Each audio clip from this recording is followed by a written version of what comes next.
The internet is a vast place. Nearly any question that comes to mind can be answered with a simple keystroke. Any curiosity can be quelled with a simple search term. And yet, when we hit enter and look upon the very answer...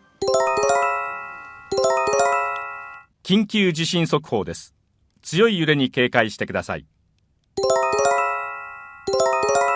緊急地震速報です。強い揺れに警戒してください。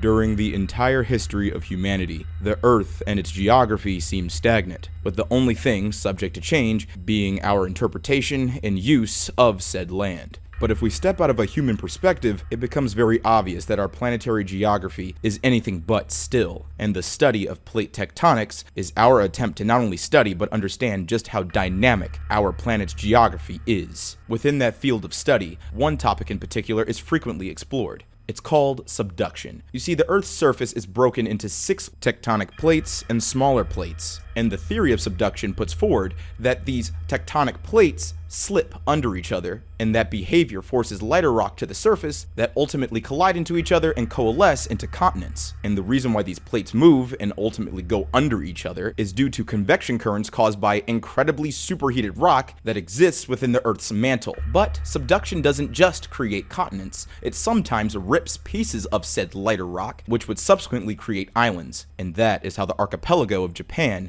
came to be. And as a result of this interesting geological history, the Japanese archipelago can reliably experience 1,500 earthquakes. And this is only the case because at least 4 different continental plates that lie beneath the archipelago of Japan are all applying extreme pressure on each other, with all of the edges of the plates subducting under each other. This geological reality is the very reason why so many earthquakes occur in or around Japan. And unfortunately, on January 1st of this year, the land of the Japanese archipelago would again begin to shake and then crack.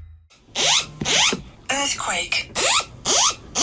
Earthquake. Oh my god, it's big. I gotta go outside. Earthquake.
うわすごいすごい。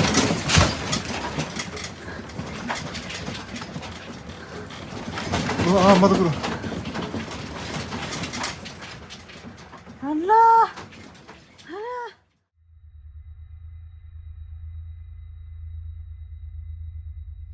The shakes wouldn't be felt in the Ishikawa prefecture until 4:10 p.m., specifically offshore the Noto Peninsula. At first, the shakes were subtle and within seconds became violent. Multiple homes were rattled to pieces. The ground began to buckle. The entire peninsula began to uplift. The shaking didn't just crack the ground, it lifted the ground. This was because the sea floor had risen a solid 820 feet, causing whole coastlines on the Noto Peninsula to grow drastically and remain further away from the ocean than it did a day before, even after the subsequent tsunami that occurred as a result of this megathrust earthquake. The amount of earth that moved was that drastic, and the movement was absolutely felt. And from the footage and coverage of this incident, It seemed like this peninsula, this portion of Japan, felt this earthquake a little bit more than everyone else. And what I mean by that is the fact that this area of Japan typically has no earthquakes because there are no fault lines, specifically thrust faults. Noda Peninsula, located in the Ishikawa Prefecture, was a little unprepared for this level of an earthquake,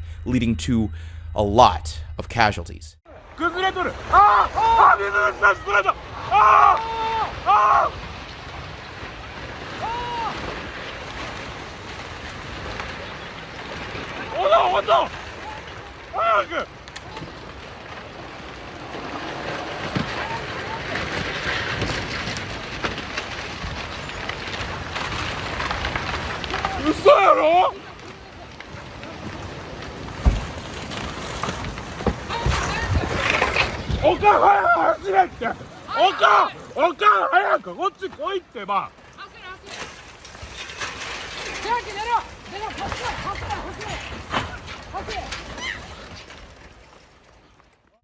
There were over 1,000 aftershocks after the initial earthquake, and after the ground stopped shaking and the water finally receded, people started to assess the damage. Over 26,000 people lost their homes. They were either destroyed or simply deemed unsafe after the fact. A day after the earthquake, there was a moderate amount of rain, which caused even more landslides to occur, destroying even more homes and businesses. In the first 48 hours, there was about 55 people who were found dead. And as of today, the number has grown significantly to 213, with many sources theorizing that the large loss of life was due to the fact that this area of Japan simply wasn't equipped to handle an earthquake at this magnitude. A 7.6 had never been recorded on this side of the island, specifically around this peninsula. The tsunami that followed the earthquake was also equally as devastating. The 10-foot waves moved fast, sweeping everything off the street, along with many houses and buildings. Power lines were taken down and washed away, leaving thousands without energy, which would take the better part of a month to reliably reestablish to those who still had their homes. And to this very day, many people are still picking up the pieces of their lives, and many others are still trying to cope with the loss of their family members and loved ones.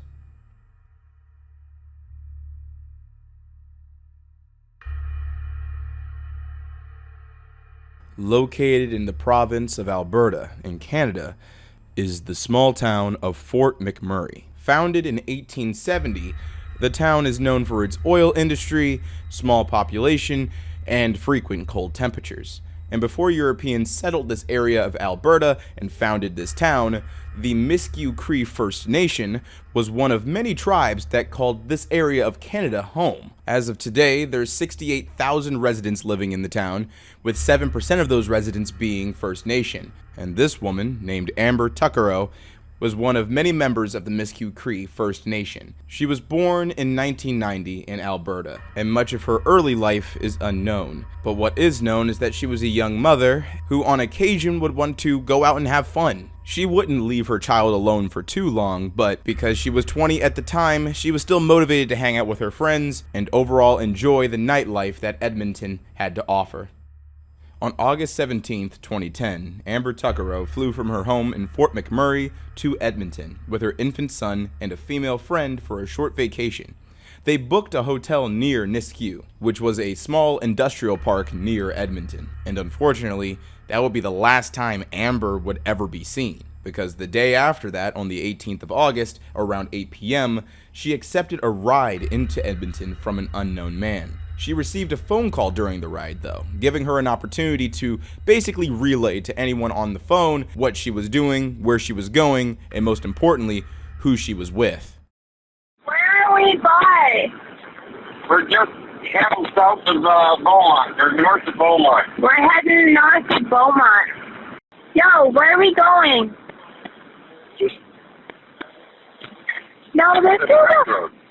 Are you fucking kidding me? You better not take me anywhere I don't want to go. I want to go into the city. Jeez. Yo, we're not going into the city, are we? We're going. No, we're not. Yes. Then where the fuck are these roads going to? 50th Street. 50th Street. Are you sure? Absolutely. Yo, where are we going? 50th Street. 50th Street. 50th Street. east, right? Over town, problem.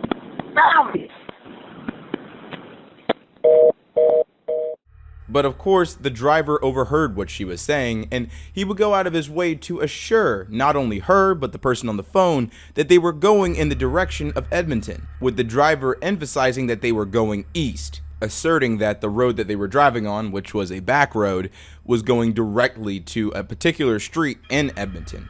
But that wasn't true. Amber was not seen in Edmonton that night, and she wouldn't be seen for another 2 years. And after much pestering and pushing from the Tuckero family to investigate the disappearance of their family member, Amber, those actions would encourage the RCMP to find Amber, but she wouldn't be alive. Her remains were found discarded on a farm, dismembered.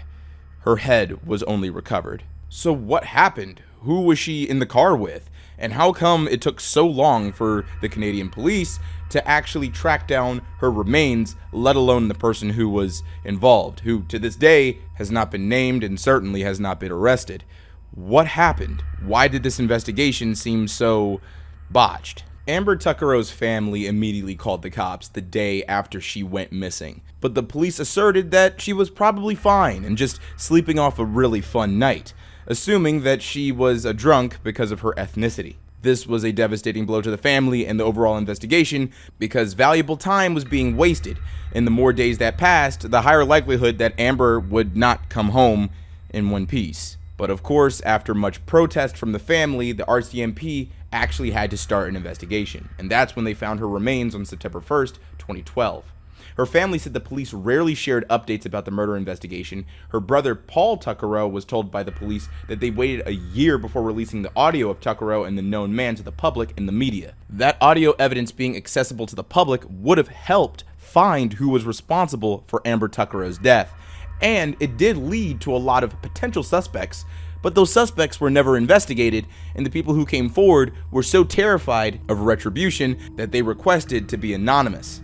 Amber Tuckero's family filed a complaint with the Civilian Review and Complaints Commission for the RCMP, and as a result, the RCMP did an independent review of themselves, which when put to paper was around 120 pages in total, and was released in 2018. The commission concluded that the RCMP's investigation was deficient in that various members were either not properly trained or did not adhere to their training, and various members did not comply with procedures and guidelines. And their findings make sense, because before Amber Tuckero's body was discovered, any evidence acquired before that fact was already thrown out and destroyed because she had been taken off the missing persons list, with the decision being based on unconfirmed sightings of Amber Tuckero. And worst yet, when she was taken off the missing persons list, Amber Tuckero's family was not informed of that. So when they did find out that not only she was taken off the missing persons list and any evidence that was given to the cops was simply thrown away, that's when the protest began for them to reopen the investigation and actually track down where Amber went. But things would simply get worse. Once it came out that she was removed from the missing persons list, many people started asking the RCMP why they didn't investigate the person that traveled with Amber that day. You see, Amber wasn't alone that weekend. She had traveled with another woman who she'd meant to hang out with. And the RCMP was heavily criticized for not contacting or interviewing her at all. This person, whose name was redacted in the report, was never considered a person of interest. This person could easily have known who Amber was in the car with. That conversation and investigation never occurred, and there was no reasons given as to why she wasn't pursued for any sort of questioning. Along with the evidence offered by the family, there was a suitcase that was still left in the hotel in Nisku that had a lot of Amber's belongings. That was also destroyed when she was taken off the missing persons list. And concerning this bit of evidence being destroyed, the commission's investigation report said that the constable and corporal who worked with the Leduc RCMP detachment failed to properly follow policy or reasonable investigative practices for securing seized property. It would take almost a year after Amber Tuckero's body was discovered for the RCMP commissioner to actually issue an apology to Amber Tuckero's family. It wouldn't be until July 25th, 2019, when the deputy commissioner, Curtis Zeboloki, apologized to the family, simply saying, "This was not our best work." The family, to this day, has rejected the commissioner's apology.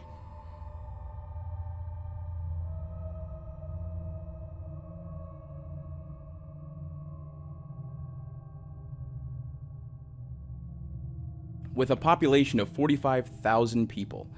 The Manchester Township, located in New Jersey, is a quiet place to live, and for the better part of a century, Manchester Township has only been really known for one event, an event that was broadcasted and shared with not only the nation, but the whole world. And because of how visceral the broadcast was, there can be an argument made that what happened in Manchester Township in 1937 changed the world. On May 6, 1937, in Manchester Township, many people took the time to bear witness to an amazing feat of technological innovation, the future of air travel. These people were prepared to witness the LZ-129 Hindenburg arrive at their airfield, one of many technologically advanced Zeppelin that people were frequently riding in order to visit their family in Europe. This airship, and others like it, were simply amazing. Airships provided more space for overnight flights, eating, conversing, and of course, recreation. For many, an opportunity to ride on an airship was akin to taking a cruise in the air, and people were simply mesmerized by the fact that these giant airships could basically take you anywhere, along with the fact that you could see one flying above your city at any given time. For many, the airship was the future, and for Germany, it was their national pride, with many today pointing at the fact that airship rides elevated and almost certainly heightened the opinion people had of the German government at the time. But of course, it wasn't all positive. For the Hindenburg in particular, there were a lot of kinks to work out. One of the big issues that the Hindenburg had to address was the fact that it couldn't safely launch if it was windy outside. This was because many airships like it were constructed with magnesium and aluminum, and once filled with hydrogen, it became a little bit unwieldy in the air if the wind was too strong. But those issues were manageable, and with ample support from the German government, resources were readily available to fix these problems. And over the course of the 30s, airships became a popular choice for people who wanted to spend a little bit more money for luxury, all while being able to travel the world in record time. And on May 6th, 1937, the LZ-129 Hindenburg was going to arrive in the United States to drop off some passengers. Around 7 p.m. at an altitude of 650 feet, the Hindenburg made its final approach to Lakehurst Naval Air Station. This was to be a high landing, known as flying moor, because the airship would drop its landing ropes. These ropes would be attached to a mooring mast and then winched down in order to bring the airship down so that people can exit the airship. This method of landing actually saved the Zeppelin company a lot of money, because a high landing would use less ground staff in order to bring the airship down. 9 minutes later, the airship made a sharp full-speed left turn to the west around the landing field, because the ground crew was not ready. About 2 minutes later after that, the airship began turning back towards the landing field, all while venting gas, so that not only the engines will slow down, but also the airship would slowly descend to the ground. 6 minutes after that, the wind shifted direction from east to southwest. The captain of the ship at the time, Captain Pruss, ordered a second sharp turn to starboard. This was to compensate for the sudden change in wind direction. This was a little too sudden and a little too late. The airship simply did not have enough time to slow down and correct itself. The captain even released water from the ballast to make the ship a little bit more buoyant. At 7:21 p.m., while the Hindenburg was at an altitude of 295 feet, or 90 meters, the mooring lines were dropped from the bow. The starboard line was dropped first, followed by the port line. At this point, the captain wanted the ground crew to begin pulling the ship out of the air, pulling it down towards the airfield. But allegedly, the port line was over-tightened as it was connected to the post of the ground winch. The starboard line still hasn't been connected, and a light rain began to fall as the crew grabbed the mooring lines. 4 minutes after, at 7:25 p.m., a few witnesses saw the fabric ahead of the upper fin flutter as if gas was leaking. Others reported seeing a dim blue flame. Some people say that dim blue flame either was St. Elmo's fire or static electricity, and this was just moments before the entire airship began to catch on fire. The German Zeppelin Hindenburg, queen of the skies, seen here from a universal newsreel camera plane as it sped over New York to its tragic end at Lakehurst, New Jersey, now lies at the Naval Air Station a twisted mass of metal. Shortly after these pictures were taken, showing the great Skyliner saluting the millions watching it from below on its first trip of the season, the huge craft exploded while docking and blazed to a fiery end, taking the lives of almost half its 99 passengers and crew. Hours late on its trip from Hamburg because of headwinds, the Zeppelin had to ride out a thunderstorm along the Jersey coast before heading for the air station and nosing its way to the mooring mast. The wind is bad and the docking is a ticklish one, but it's all a thrill for the crowd of happy passengers eager to land after their transoceanic trip. Slowly the big ship warps in, and the ground crews rush for the mooring line. In another 10 minutes or so, the great aircraft would have been snugly docked. But as the passengers crowded the windows to watch, a roar and a burst of flame near the big tail fins turned the ship into a flaming inferno.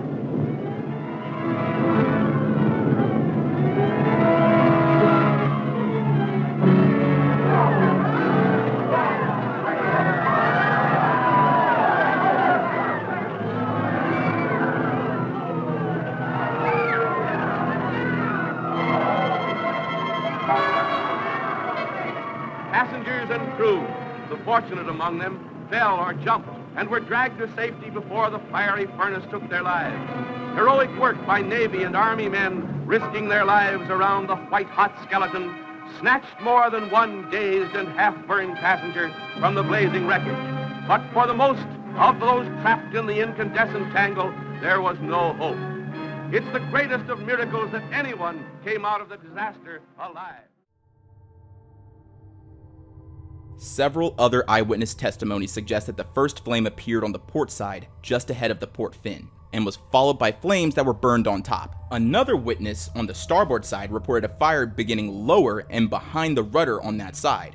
On board, people heard a muffled detonation. That sound could be attributed to the large hydrogen bladders that were inside of these airships, with many speculating that those explosions or detonations were sounds of the individual hydrogen bladders igniting and subsequently combusting. Not even a minute would pass until the Hindenburg caught fire and quickly became engulfed in flames. There are varying eyewitness accounts as to where the fire broke out, and to this day, no one really knows. Some say the flames initially broke out on the top of the fin, near the ventilation shaft of cells 4 and 5, the cells being the areas in which hydrogen was stored. Other eyewitnesses say that on the port side, fire actually began, just ahead of the horizontal port fin. Only then followed by flames in front of the upper fin. Another eyewitness with views of the starboard side saw flames beginning lower and farther aft near cell 1 behind the rudders. There was chaos inside of the airship. Many people started noticing smoke and also noted the fact that they were nearly 300 feet in the air. And as the other gas cells started to catch fire, the airship began to descend rapidly and many on the inside began to burn. There is no footage or photographs of anyone on the inside during this tragedy, but as you know, there's plenty of photographs and footage taken from those standing outside, people who were there to witness their first airship and people who were prepared to see their family and friends after their long trip abroad. In a matter of seconds, the flames quickly spread forward, first consuming cells 1 through 9. And quickly after that, the rear end of the structure imploded. Almost instantly, 2 tanks exploded, causing more of the flames to spread across the entire airship, making the airship careen into the ground even faster. It would crash tail first, which would cause even more of the cells to burst into flames. And unfortunately, because the tail was the first to hit the ground, 9 of the 12 crew members working at the back of the airship were crushed to death. And for a moment, the airship seemed awkwardly placed on the field. After it careened into the ground tail first, a lot of the hydrogen was still preserved in the tip of the ship, making it point upward. But of course, as the flames spread, more of that hydrogen burned, and in a matter of moments, the entire airship collapsed onto the ground and burned. And this is important to note. The hydrogen wasn't the only thing that was burning. The hydrogen fire was so hot that all other components of the ship that was remotely combustible burned. That including its cotton canvas covering, its metal components of aluminum, iron oxide, and magnesium, along with all of the furniture, instruments, luggage, and food that was on board. Everything on the ship, including itself, burned. The disaster was well documented. Many of us are aware of the supposed radio broadcast that was done during the whole event. This radio broadcast was not made public. It wasn't on air. It is a big misconception that Herbert Morrison's eyewitness report for the radio station WLS Chicago was made live to all those who were listening. Unfortunately, it's a lot more grim. At the time, an audio engineer and Morrison had chosen the arrival of the Hindenburg to experiment with recording for delayed broadcasts, and thus, Morrison's narration of the disaster was preserved. It was completely unintentional for him to capture that moment. It was only done because they wanted to test some new equipment that day, and unfortunately, they captured a moment in which many people died. Practically standing still now. They've dropped ropes out of the nose of the ship, and it's been taken a hold of down on the field by a number of men. The back motors of the ship are just holding it just enough to keep it. It bursts into flames. Wait, get it started. It's right, and it's right. It's crashing, terrible. Oh my, get out of the way, please. It's burning, bursting into flames, and it's falling on the morning beds and all the folks between us. This is terrible. This is one of the worst catastrophes in the world. Oh, it's 400 or 500 feet into the sky, and it's a terrific crash, ladies and gentlemen. The smoke and the flames now, and the flame is crashing to the ground, not quite to the mooring mast. All the humanity and all the passengers screaming around it. I told you. Yeah, they talk to people. His friends are on there. I can't talk, ladies and gentlemen. Honest, it's just laying down massive smoking wreckage. Of the 97 total passengers of the airship that day, 35 died. They were either burned or crushed to death.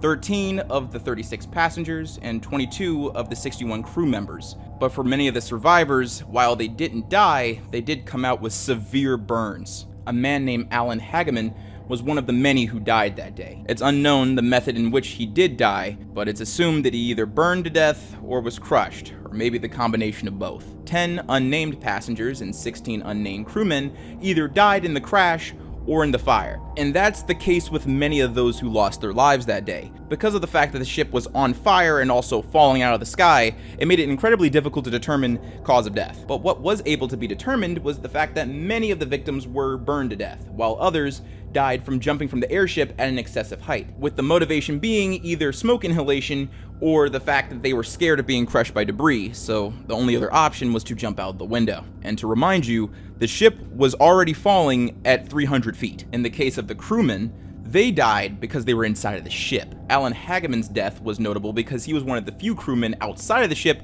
who lost their lives, while the majority were trapped inside, left to either be crushed or burned to death. And unfortunately, one of the crew members' deaths was actually captured on camera. This unknown crew member decided to jump out of the airship to avoid the flames and the smoke, but his efforts were in vain. The ship at that point was still a couple hundred feet in the air, so he died when he struck the ground.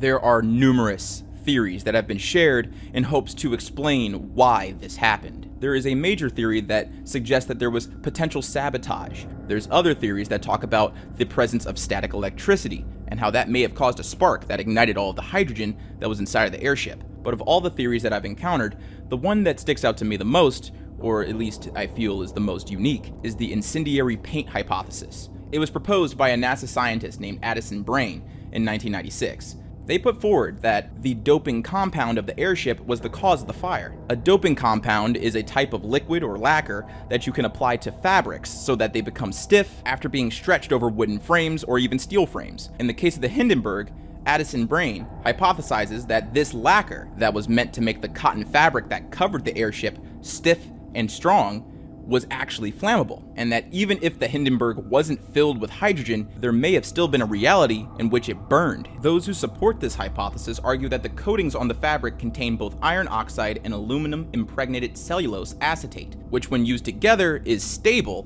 but in the presence of a flame, everything begins to burn. But of course, this is just a theory, and the true source of ignition to this day is still unknown. The site of the Hindenburg crash has been turned into a memorial. It is marked with a chain, outline pad, and bronze plaque where the airship's gondola landed. It was dedicated on May 6, 1987, on the 50th anniversary of the disaster.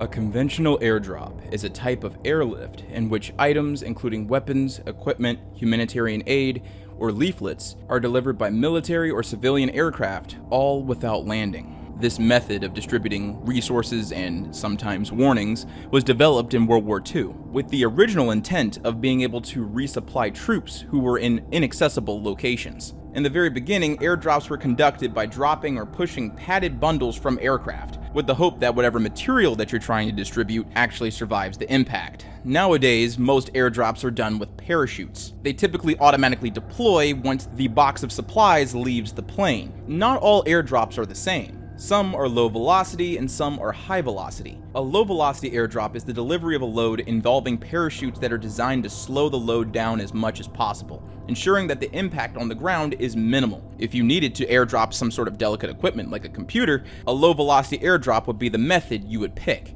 A high velocity airdrop is the delivery of a load involving a parachute meant to stabilize its fall. The parachute will slow the load, though not to the extent of a low velocity airdrop. If your supply item is incredibly durable, this is the type of airdrop that you would use. The type of supplies that you would encounter with this type of airdrop are usually MREs, or military ready-to-eat meals, or something a little bit more substantial like a tank. And currently, in the Middle East, specifically the Levant, many humanitarian airdrops are being performed, specifically high-velocity airdrops. And on March 2nd, 2024, large packages containing humanitarian aid were destined for Gaza. Many of these airdrops are being performed because logistically it gets food into the hands of those who need it, as opposed to those who want to exploit it. The United States military has been conducting a lot of these humanitarian aid drops in the area, with much of the humanitarian aid being food. The food is usually placed on pallets and then secured inside of the plane in such a way that when the plane opens and the crates begin to move out, the parachutes automatically open in such a way that they are staggered. This is so that the crates don't land on top of each other or collide into each other midair. The US Air Force on that day, March 2nd,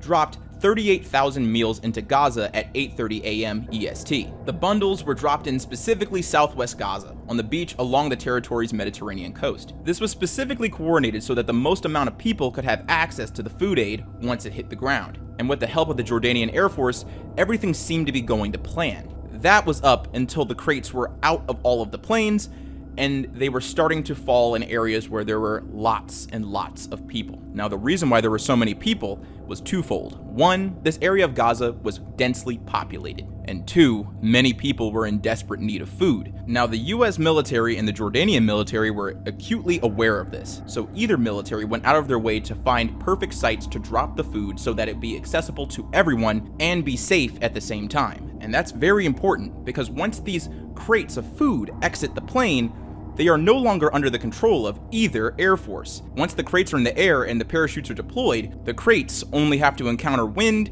and gravity. So it's incredibly important to coordinate the care package drop so that it can be as safe as possible. But unfortunately, on May 2nd of this year, things didn't quite go to plan.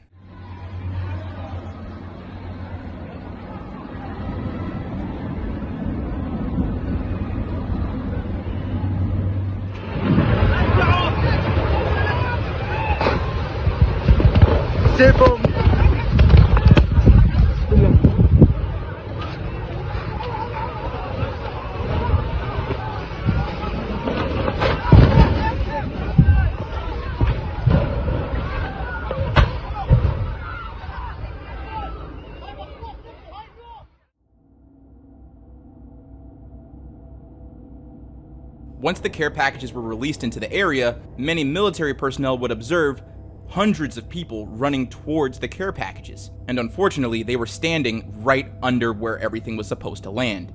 And over 115 Palestinians were killed, and hundreds more were wounded as a result of care packages landing on top of them. Apparently, before this aid was dropped, hundreds of people had rushed about 30 trucks bringing a pre-dawn delivery of aid to the north. Palestinians said that nearby Israeli troops shot into the crowds, but the Israeli government disagreed, saying that they only fired warning shots toward the crowd and insisted that many of the dead were simply trampled. Unfortunately, there isn't a lot of good sources on what is true. All that has been confirmed is the fact that this area had supposedly been scouted out and subsequently confirmed as a good area for this airdrop to occur, with the United States government going on record saying that they did not mean for this to happen. And when it comes to humanitarian aid specifically, the US government prefers trucks over airdrops for this very reason. Each C-130 cargo plane can lift as much as 42,000 pounds of cargo, which puts into perspective just how devastating this tragedy was. There have been a few eyewitness accounts that have been recorded concerning this terrible incident. A man named Mohammed al-Sheikh was notified of the incoming airdrop and simply wanted a bag of flour. He had this to say: "Then, all of a sudden, the parachute didn't open, and it fell down like a rocket on the roof of one of the houses. 10 minutes later, I saw people transferring 3 martyrs and others injured, who were staying on the roof of the house where the aid packages fell."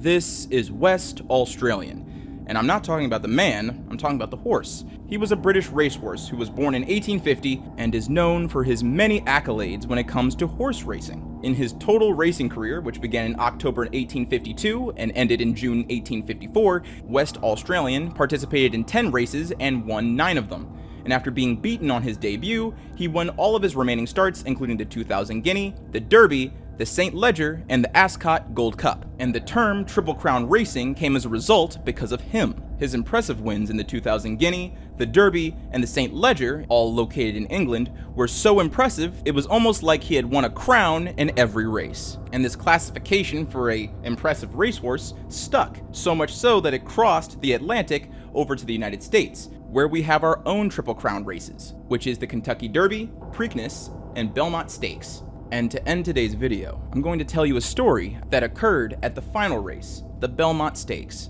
and how a simple horse race became a horror show.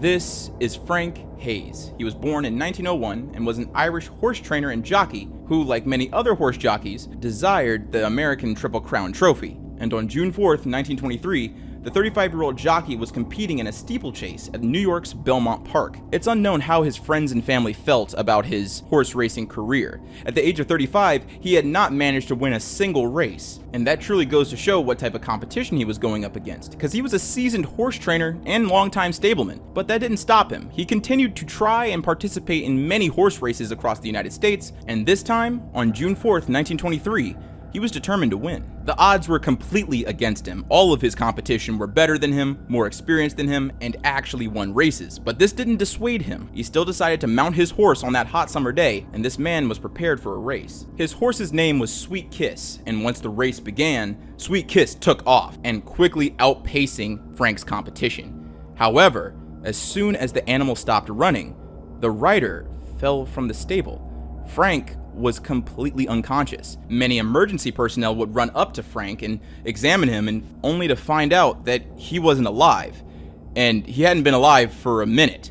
Almost the entire race, he was unconscious. This was because the moment that Sweet Kiss began to run, Frank Hayes would have a severe heart attack and then die, all while riding on his horse. It wouldn't be until the photo finish was examined when people came to realize that not only was Frank Hayes dead, but he had died in first place.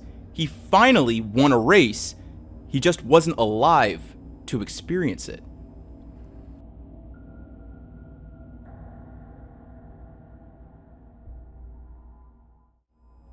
Hello everyone, it's your boy Ailurus, aka Panda Daddy, and I hope you enjoyed today's newest installment of the r/MorbidReality series. And if you did, let me know in the comments down below, and leave a like if you liked the video. Like, seriously, please like and share this video, because I have been gone for the better part of 34 days, and that is because of a serious, and I'm talking serious, beatdown of whatever virus got in here. I got a terrible respiratory infection that traveled up to here, and if I can't breathe and I can't speak, then I literally cannot make content for you guys, and that was unfortunate. But during that downtime, I went out of my way to make this video, the newest installment of Morbid Reality, to be fire. I'm talking all of the stories that I've ever wanted to talk about, and then some. So I truly hope you guys enjoyed today's newest video.